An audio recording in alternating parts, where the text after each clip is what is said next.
तर आपण लास्ट लेक्चरला या ठिकाणी युनिट नंबर 3 त्यामध्ये आपण स्टीम अँड स्टीम बॉयलर, तर त्यामध्ये स्टीम कशी तयार करायची, स्टीम जनरेशन, त्यानंतर टीएच डायग्राम, एचएच डायग्राम, त्यानंतर पीएच डायग्राम, ह्या डायग्राम आपण पाहिल्या होत्या. तसंच आपण सॅच्युरेशन टेम्परेचर म्हणजे काय ते देखील आपण पाहिलं होतं लास्ट लेक्चर. सॅच्युरेशन टेम्परेचर म्हणजे काय की त्या सॅच्युरेशन टेम्परेचरला आपण बॉइलिंग टेम्परेचर देखील म्हणतो. बॉइलिंग टेम्परेचर म्हणजे काय की एखादं जे लिक्विड आहे, सपोज वॉटर असेल, ते वॉटर काय होतं, त्या बॉइलिंग टेम्परेचरला उकळायला लागतं, म्हणजे बॉईल होतं ते. समजतंय? म्हणजे सॅच्युरेशन टेम्परेचर म्हणजेच ते काय असेल, बॉइलिंग टेम्परेचर असेल की ज्या टेम्परेचरला, जे टेम्परेचर कॉन्स्टंट असताना, स्थिर असताना पाण्याचं रूपांतर कशात होतं, पाणी हे उकळायला लागतं, बॉईल व्हायला लागतं, वॉटर काय होतं, स्टार्ट बॉइलिंग, आणि त्या वॉटरचं कन्व्हर्जन कशात होतं, व्हेपरमध्ये म्हणजे स्टीममध्ये होतं.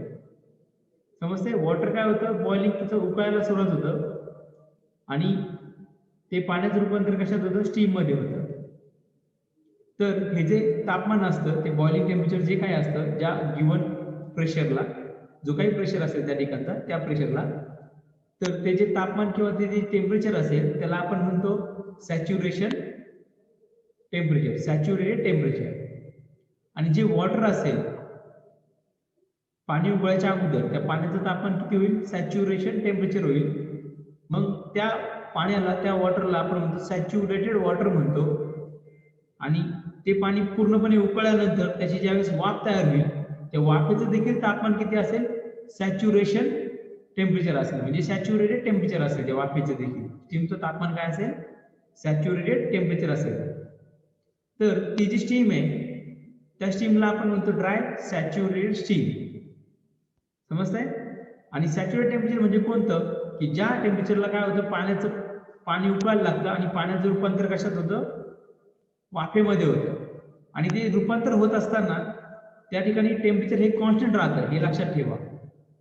म्हणजे सपोज पाणी जर आपण रूम टेम्परेचरला घेतलं 28 डिग्री सेल्सिअसला, त्याला जर आपण तापवत गेलो, पाणी आपण किती घेतलं, सपोज 28 डिग्री सेल्सिअसला, आणि त्याला जर आपण तापवत गेलो, हीट जर आपण त्याला देत गेलो, तर कालांतराने काय होतं, तर तापमान काय होतं, वाढत जातं. आणि तापमान वाढत जाऊन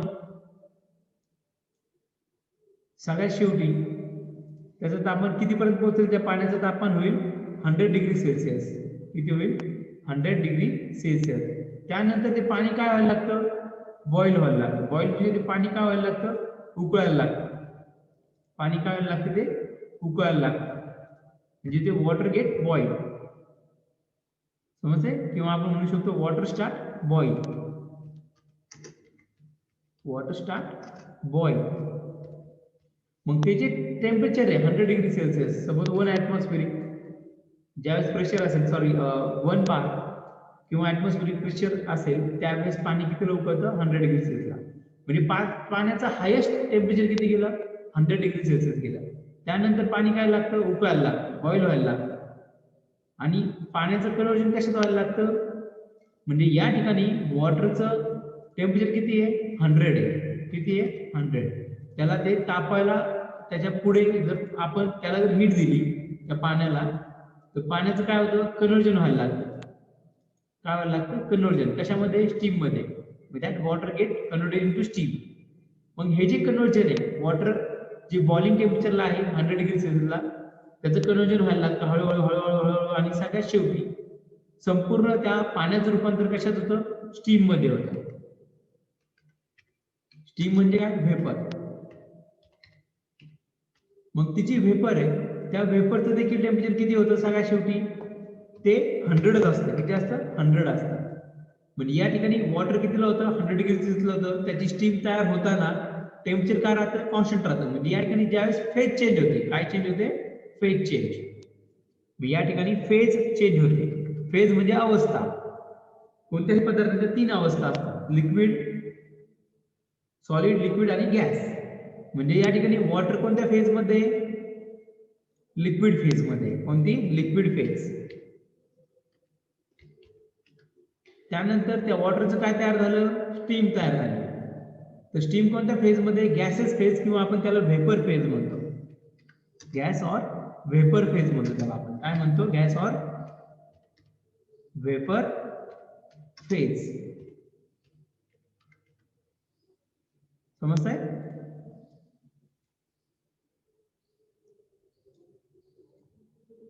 ओके, हे समजतंय? म्हणजे सुरुवातीला आपण काय घेतली? वॉटर घेतली. किती? त्याचं टेम्परेचर होतं 28 डिग्री सेल्सिअस. रूम टेम्परेचरला सपोज आपण घेतली तर टेम्परेचर किती होतं? 28 डिग्री सेल्सिअस.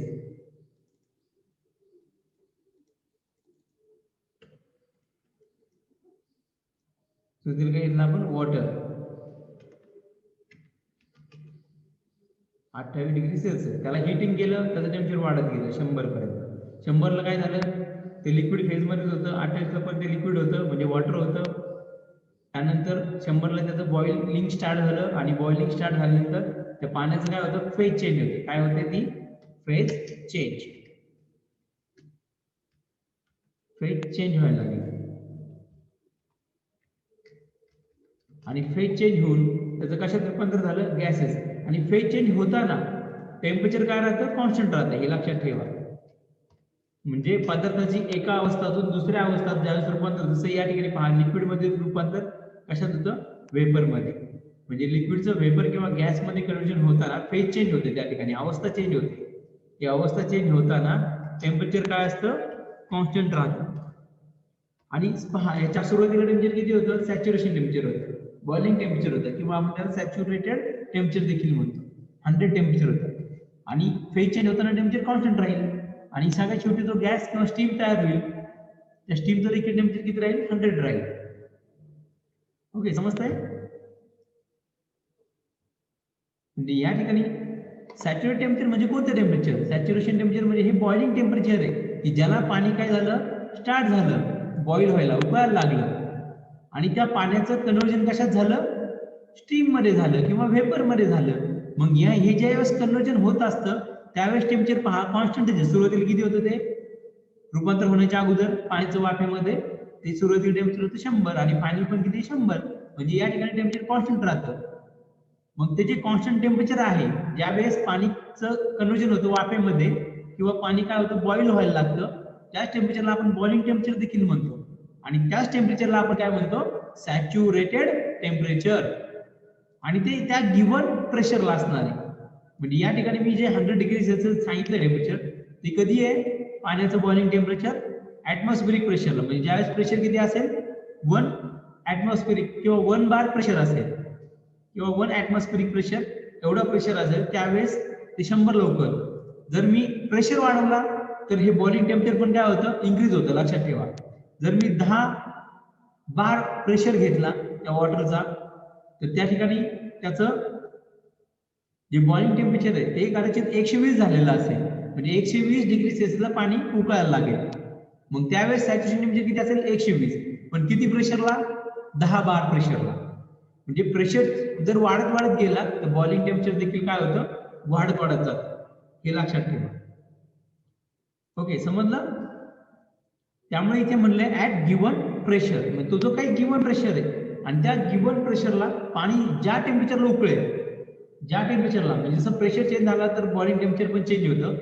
म्हणजे त्या गिव्हन प्रेशरला पाणी ज्या टेम्परेचरला उकळेल त्या टेम्परेचरला ते काय होईल? त्याचं कन्व्हर्जन होईल वाफेमध्ये आणि त्याच टेम्परेचरला आपण म्हणतो बॉइलिंग टेम्परेचर. त्या प्रेशरला आणि त्याच प्रेशरला त्या टेम्परेचरला त्या गिव्हन प्रेशरला जे काही टेम्परेचर असेल त्या टेम्परेचरला आपण म्हणतो सॅच्युरेटेड टेम्परेचर.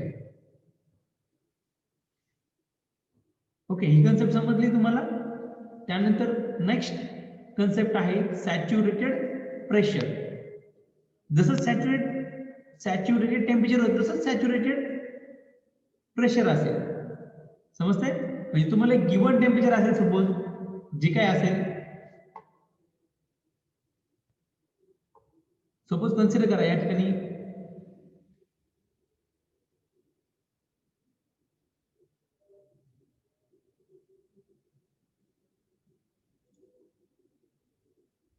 सपोज वॉटर आपण घेतलेलं आहे,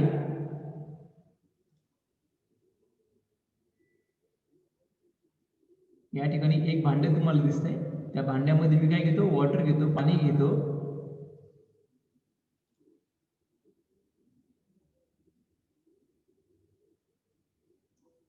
आणि ह्या पाण्याला मी काय करतो, हीट देतो. काय करतो, हिटिंग करतो. सॉरी, हिटिंग नाही करणार मी. हे जे पाणी आहे, सपोज एक भांड घेतलंय मी, त्या भांड्यामध्ये मी पाणी ठेवलंय आणि या भांड्याच्या आतमधला जो काय प्रेशर आहे त्या वॉटरचा, समजतंय? मग तो प्रेशर म्हणजे सपोज ह्या वॉटरचं टेम्परेचर जे काही असेल, गिव्हन जे काही टेम्परेचर असेल वॉटरचं, त्या गिव्हन टेम्परेचरला, समजतंय, ते काही असू शकतं. सपोज वॉटर आपण घेतलं 28 डिग्री सेल्सिअसला, म्हणजे गिव्हन टेम्परेचर किती झालं, 28 झालं. समजतंय? गिव्हन टेम्परेचर किती झालं, 28 झालं. सपोज आपण वॉटर घेतलं 28 च्या ऐवजी, सपोज आपण वॉटर घेतलं 30 डिग्री सेल्सिअसला, तर गिव्हन टेम्परेचर झालं 30. म्हणजे तुम्ही जे काही गिव्हन टेम्परेचरला तुम्ही पाणी घ्याल, ते पाणी या ठिकाणी घ्यायचंय. समजतंय? फक्त ते पाण्याचं टेम्परेचर आपल्याला चेंज करायचं नाही, आपल्याला टेम्परेचर तेच ठेवायचंय. समजतंय? त्या टेम्परेचर जे गिव्हन आहे 30, ते 30च जर आपण ठेवलं आणि जर आपण ह्या भांड्याच्या आतमध्ये जी काही हे कम्प्लिटली बंदिस्त भांड असेल आणि या ठिकाणी जर आपण आतला जो प्रेशर आहे त्या पाण्याचा, तो जर कमी कमी करत गेलो आपण, समजतंय, आतला जो प्रेशर आहे तो जर आपण कमी कमी कमी करत गेलो, जसं मी आता सांगितलं, प्रेशर वाढवलं तर काय होतं, बॉइलिंग टेम्परेचर काय होतं, वाढतं. प्रेशर वाढवला, सपोज ऍटमॉस्फेरिक प्रेशरला बॉइलिंग टेम्परेचर किती आहे, 100 आहे. अजून प्रेशर वाढला 10 बार, बॉइलिंग टेम्परेचर किती झालं, ते पाणी उकळायला सुरू होईल 110 ला. परत 20 बार प्रेशर आपण जर वाढवला तर कदाचित ते 150 डिग्री सेल्सिअसला पाणी काय होईल, उकळायला सुरुवात होईल. तसंच उलट देखील घडेल. उलट म्हणजे काय, जर सपोज त्या ठिकाणचा जो प्रेशर आहे, सपोज या ठिकाणचा प्रेशर आहे पाण्याचा 1 बार, किती प्रेशर आहे, 1 बार. आणि जर आपण प्रेशर वाढवायच्या ऐवजी प्रेशर जर कमी केला, प्रेशर वाढला तर बॉइलिंग टेम्परेचर काय होतं, वाढत वाढत जातं.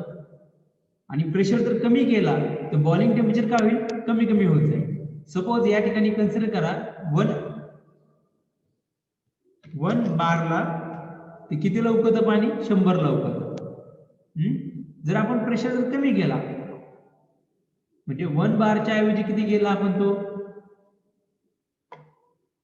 सपोज तो 1 बारच्या ऐवजी आपण किती केला,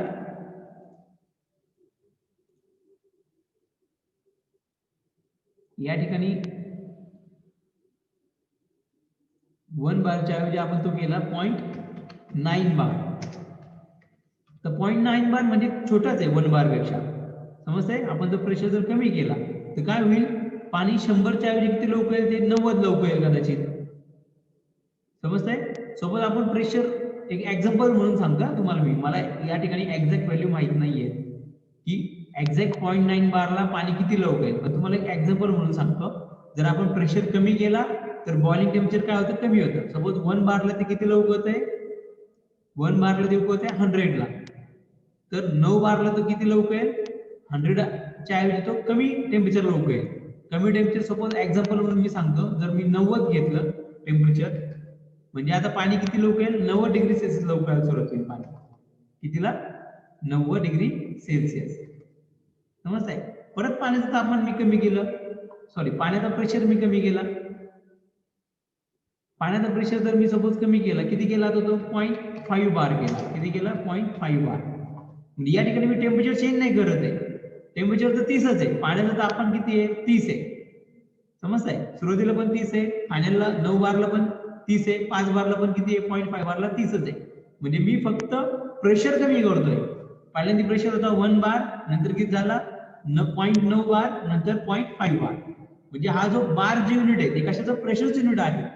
म्हणजे या ठिकाणी मी प्रेशर कमी कमी करतोय, पण टेम्परेचर त्या पाण्याचं 30च आहे. समजतंय? पण प्रेशर कमी झाला, त्याचा रिझल्ट काय होतो, की जे पाणी जे उकळायला लागतं ना ज्या टेम्परेचरला, ते काय होतं, ते बॉइलिंग टेम्परेचर काय होतं, कमी कमी होत जातं. प्रेशर कमी कमी होत गेला, बॉइलिंग टेम्परेचर पहा 0.9 ला जर सपोज 90 असेल, 0.5 ला किती होईल ते सपोज कन्सिडर करा, ते झालं 50.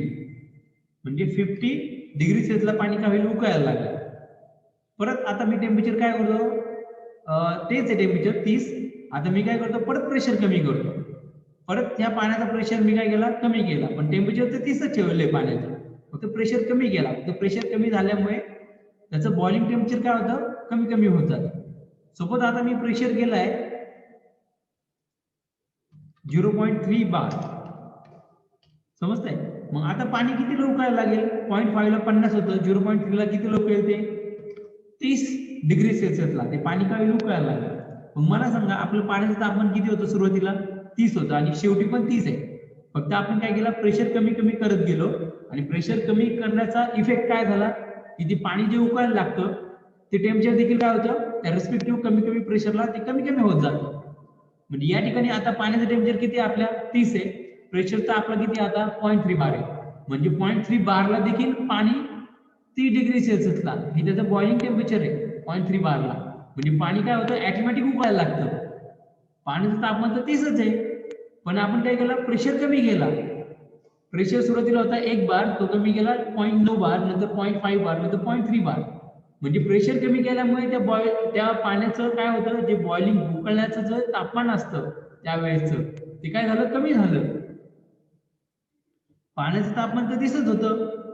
मग प्रेशर कमी केल्यामुळे पाणी काय होईल, आपोआप काय होईल, एका कोणत्या तरी पर्टिक्युलर प्रेशरला जे काही गिव्हन टेम्परेचर असेल, सपोज गिव्हन टेम्परेचर आपण 30 घेतलं, त्या at a given temperature, at a given जे पर्टिक्युलर काही गिव्हन टेम्परेचर असेल, त्या गिव्हन टेम्परेचरला जर आपण त्या गिव्हन पर्टिक्युलर टेम्परेचरला आपण जर कोणतंही लिक्विड घेतलं, पाणी घेतलं, द्रवरूप पदार्थ घेतला आणि त्याला जर आपण त्या ठिकाणचा प्रेशर जर आपण कमी कमी करत गेलो तर एक असं प्रेशर येतो, म्हणजे प्रेशरचं एक लिमिट येतं ज्या प्रेशरला आपण काय होतं, एक अशी स्टेज येते की ते प्रेशर एवढं कमी झालेलं असतं की त्या ठिकाणी त्या प्रेशरला आपोआप काय होतं, त्या गिव्हन टेम्परेचरला ते पाणी किंवा ते लिक्विड काय होतं, उकळायला लागतं आणि त्या पाण्याचं कशात रूपांतर व्हायला लागतं, वाफेमध्ये.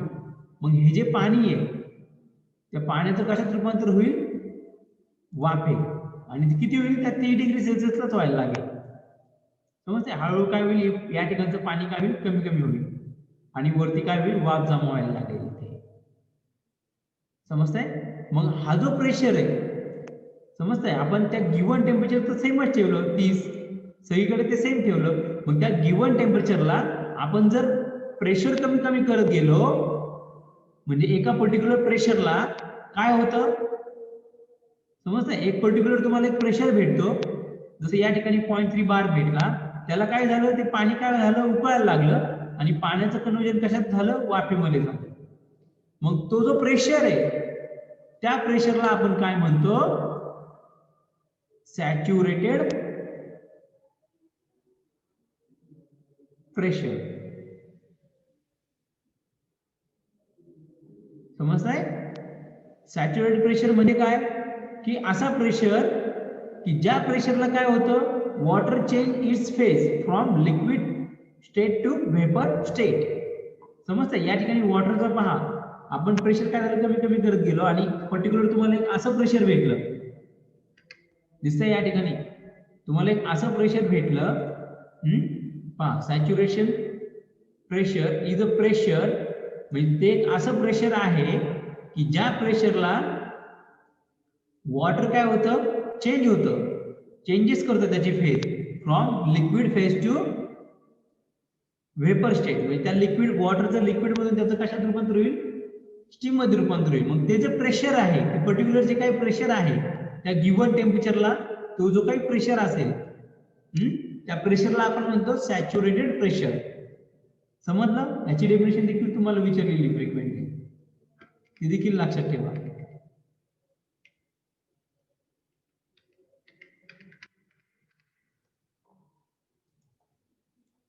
ओके, समजते तुम्हाला. सॅच्युरेटेड प्रेशर म्हणजे काय, म्हणजे एक असं पर्टिक्युलर प्रेशर असेल की ज्या प्रेशरला लिक्विड, म्हणजे जो काही वॉटर आहे ते लिक्विड फेज मध्ये असेल आणि ते काय होईल, ते उकळायला लागेल पाणी आणि त्या पाण्याचं कन्व्हर्जन होईल कशामध्ये, वाफेमध्ये, म्हणजे व्हेपर मध्ये होईल त्या पर्टिक्युलर गिव्हन टेम्परेचरला. मग असं जे पर्टिक्युलर प्रेशरला जे घडेल पाण्याचं रूपांतर वाफेत होईल. मग ते जे पर्टिक्युलर प्रेशर असेल त्या प्रेशरला आपण काय म्हणतो, सॅच्युरेटेड प्रेशर म्हणतो. एवढंच फक्त लक्षात ठेवा. ओके, समजलं तुम्हाला? त्यानंतर नेक्स्ट तुम्हाला वेट स्टीम म्हणजे काय, ड्राय सॅच्युरेटेड स्टीम म्हणजे काय, सुपरहीट स्टीम म्हणजे काय हे तुम्हाला मी ऑलरेडी घेतलेलं आहे. त्यानंतर अजून एक तुम्हाला विचारतात डिग्री ऑफ सुपरहीट, याची देखील डेफिनेशन तुम्हाला फ्रिक्वेंटली विचारली जाते. आता एक्झॅक्टली डिग्री ऑफ सुपरहीट म्हणजे काय, त्यासाठी परत एकदा मी तुम्हाला सांगतो. वेट स्टीम म्हणजे काय असतं की अशी स्टीम की ज्या स्टीममध्ये वॉटर पार्टिकल प्रेझेंट असतात, किंवा त्या ठिकाणी वॉटर पार्टिकल म्हणजेच काय, मॉइश्चर काय असतात, प्रेझेंट असतात, उपस्थित असतात. आणि ते कोणत्या फॉर्ममध्ये असतात, सस्पेंडेड फॉर्म, म्हणजे त्या वाफेमध्ये ते तरंगलेले असतात. समजतंय? म्हणजे त्याला आपण म्हणतो वेट स्टीम. किंवा वेट स्टीमची डेफिनेशन आपण असंही करू शकतो, वेट स्टीम म्हणजे काय, आपण मराठीत म्हणतो ओली वाफ. ओली वाफ नाही का, ओली म्हणजे काय, थोडीशी ती त्यामध्ये पाण्याचे पार्टिकल असतील त्यामुळे ती ओली असेल. समजतंय? Wet steam. मग त्या ठिकाणी वॉटर पार्टिकल आहे, वेट म्हणजे एक ओली ओली असेल, मग त्या ठिकाणी वॉटर पार्टिकल असतील, त्याच्यामध्ये असे लटकलेले असतील, त्या वाफेमध्ये तरंगलेले असतील, तर ती जी वाफ आहे त्याला आपण म्हणतो वेट स्टीम. म्हणजे त्या स्टीम मध्ये वॉटर पार्टिकल प्रेझेंट असतात. किंवा आपण असं म्हणू शकतो ते वॉटर पार्टिकलचे फेज कोणते असते, लिक्विड असते, आणि जी स्टीम असेल ती कोणत्या फेज मध्ये असेल, गॅसेस फेज मध्ये असेल, म्हणजे तो वेपर असेल. म्हणजे या ठिकाणी वेट स्टीम हे काय, टू फेज मिक्सचर आहे, लिक्विड अँड वेपर. म्हणजे लिक्विड आणि वेपरचं टू फेज मिक्सचर आहे. समजतंय? त्यानंतर नेक्स्ट पुढे असेल ड्राय स्टीम और dry saturated steam.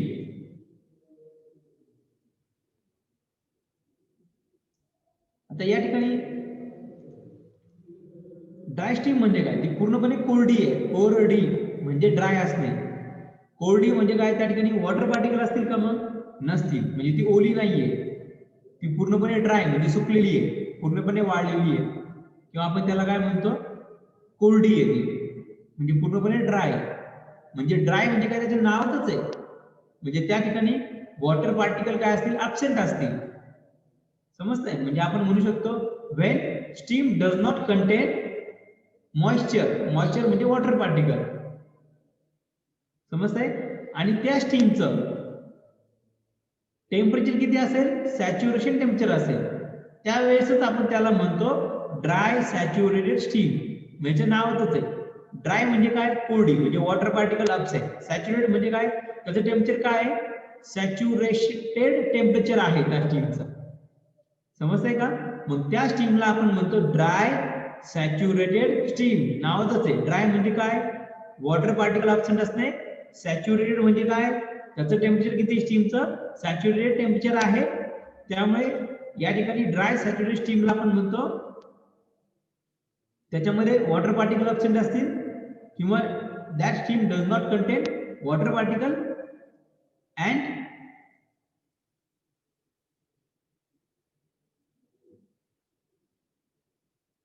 and that steam has a temperature which is equal to saturation temperature.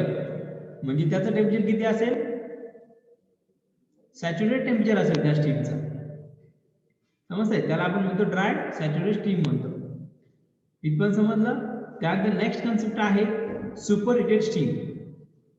आता ही जी ड्राय सॅच्युरेटेड स्टीम आहे त्याला जर आपण परत जर हीट दिली, फर्दर जर त्याला हिटिंग केलं आपण, परत जर उष्णता दिली, तर त्या स्टीमचं तापमान किती होतं, ड्राय सॅच्युरेटेड स्टीमचं सॅच्युरेटेड टेम्परेचर होतं.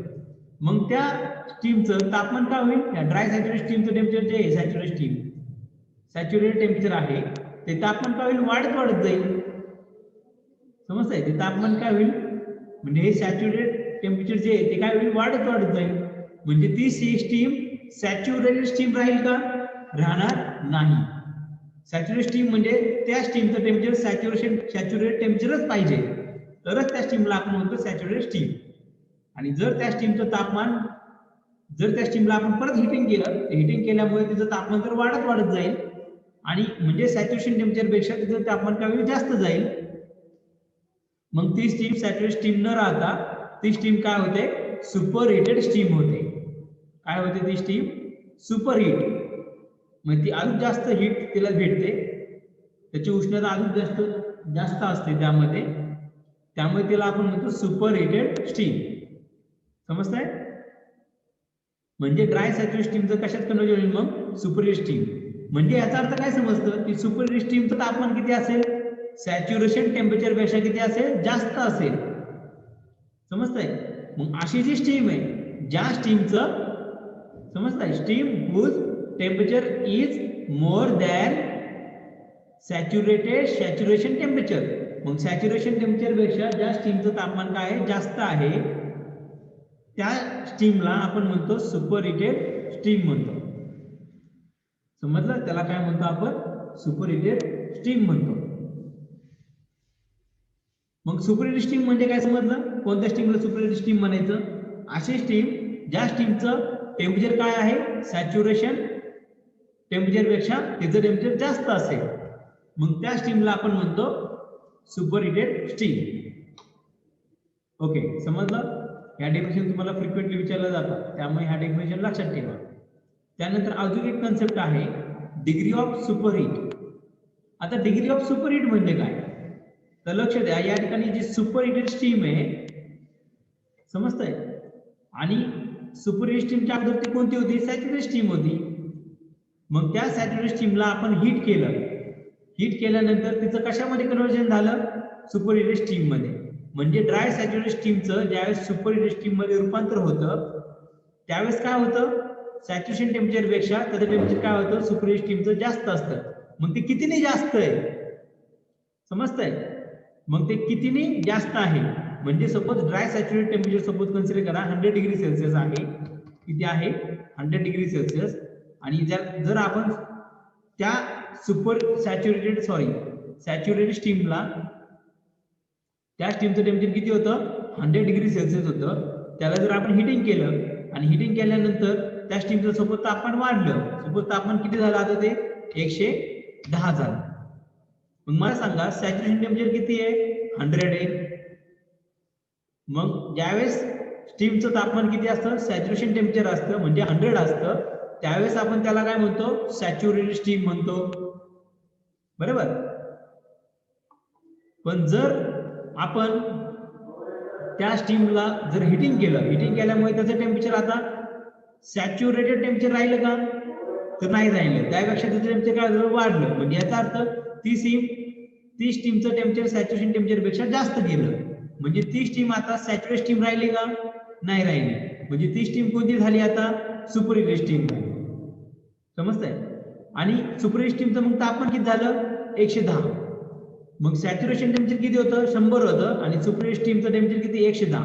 मग हे तापमान कितीने वाढलं सांगा, सॅच्युरेशन टेम्परेचर किती होतं, 100, आणि सुपर हिटेड स्टीमचं जे काही तापमान असेल, त्या तापमानाला आपण म्हणतो सुपर हिटेड टेम्परेचर. त्याला आपण काय म्हणतो, सुपर हिटेड टेम्परेचर. मग सुपर हिटेड टेम्परेचर किती आहे सांगा, 110. किती इथे, 110 superheated temperature. Superheated temperature किती आहे, 110. म्हणजे सुपर हिटेड टेम्परेचर म्हणजे सुपर हिटेड स्टीमचं तापमान. ते किती आहे, सुपर हिटेड स्टीमचं टेम्परेचर ते किती आहे, 110 डिग्री सेल्सिअस. समजतंय? मग हे आहे सुपर हिटेड स्टीमचं टेम्परेचर. आणि saturation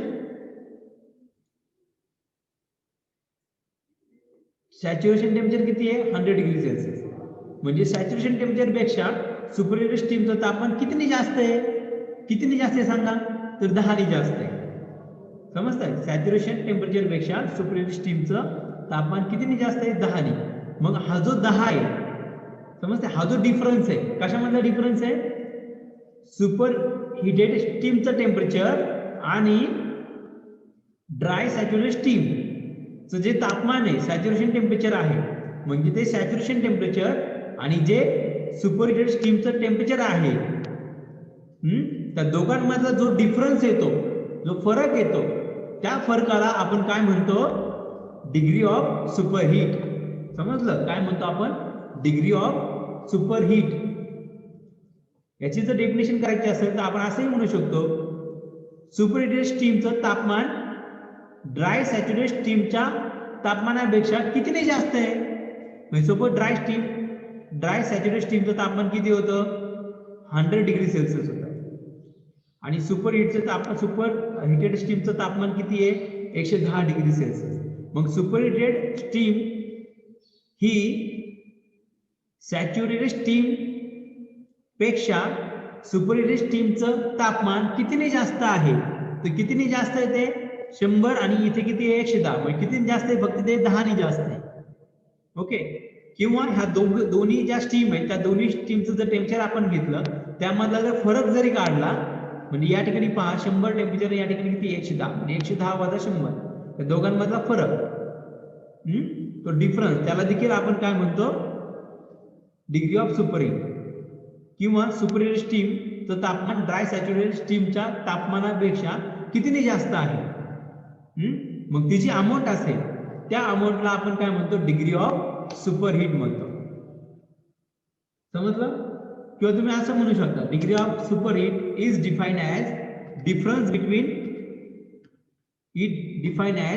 difference of temperature.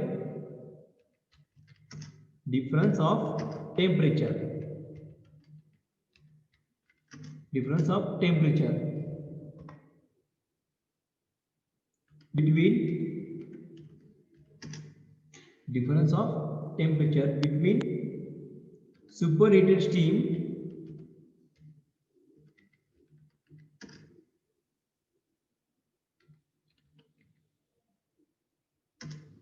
and saturated steam.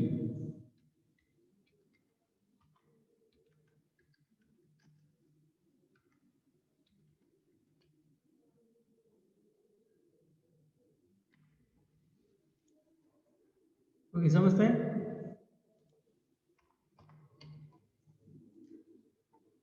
दोघांमधला डिफरन्स म्हणजे याचा जो फॉर्म्युला आहे, फॉर्म्युला कसा येईल तो देखील तुम्हाला मी सांगतो.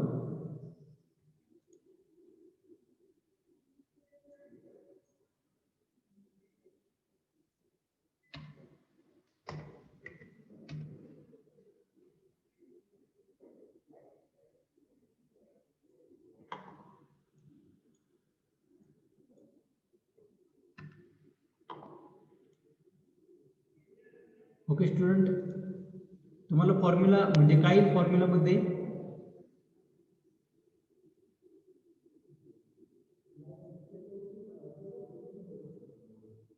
फॉर्म्युलामध्ये या ठिकाणी दिसतंय. फॉर्म्युला जर द्यायचा झाला या ठिकाणी आपण असंही म्हणू शकतो की degree of superheat that is equal to T super म्हणजे सुपरहीटेड टेम्परेचर. समजतंय? टी सुपर म्हणजे सुपरहीटेड टेम्परेचर मायनस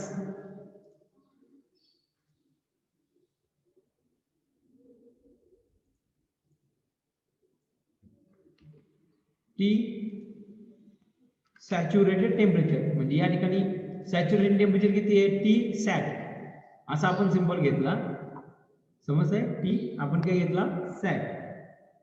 म्हणजे एसएटी सॅच्युरेशनचा फक्त एसएटी आपण सुरुवातीला घेतला. समजतंय? T for temperature. समजतंय? टी काय आहे? टेम्परेचर. एसएटी म्हणजे सॅच्युरेशन टेम्परेचर. म्हणजे जे सुपरहीटेड स्टीम असेल, सोबत या ठिकाणी समजतंय सुपरहीटेड स्टीमचं त्याचं तापमान किती आहे? T superheated. समजतंय का? ही जी सुपरहीटेड स्टीम आहे त्याचं टेम्परेचर किती आहे? टी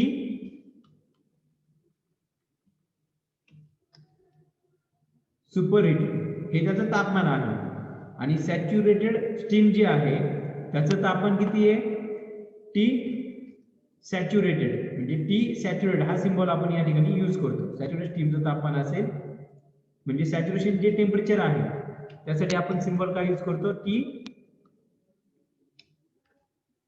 समजतंय सॅच्युरेटेड.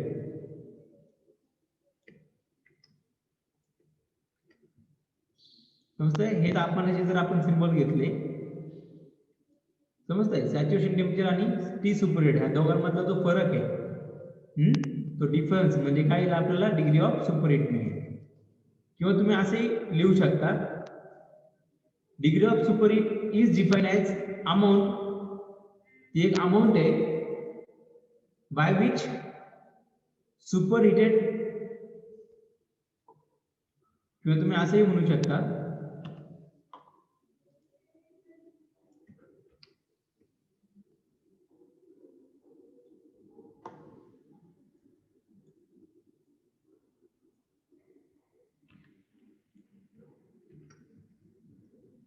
तुम्ही असंही म्हणू शकता की सुपरहीट स्टीम ही एक काय अमाऊंट आहे की ज्या अमाऊंटला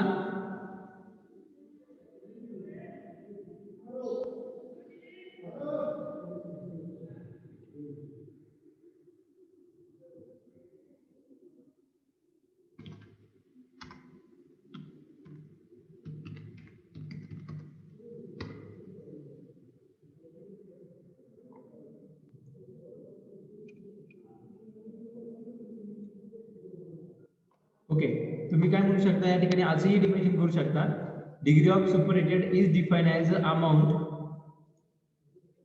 is defined as amount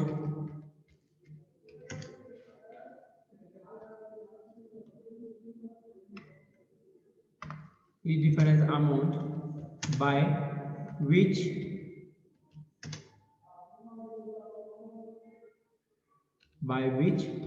temperature of superheated steam